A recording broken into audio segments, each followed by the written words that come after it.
Во вестите на М-нет телевизија ќе гледате: презентирана воената опрема, возилата и способностите на армијата денеска на градскиот стадион во Штип. Преку показни вежби, демонстрации и презентации беа представени дел од капацитетите и вештините на различните армиски единици.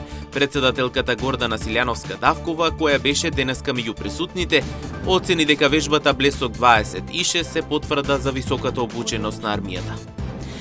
Марш за ангелите за задушница во пробиштипското село Ратавица. Маршот започнува од спортското игралиште, а родителите и жителите на селото ќе бараат правда за загинатите.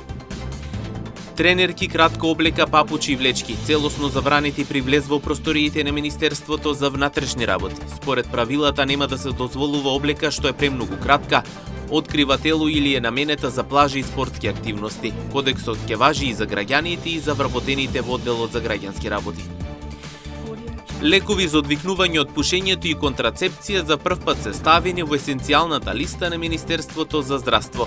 Целта е да се зголеми нивната достапност во државата. Со вестите почнуваме веднаш по реклами.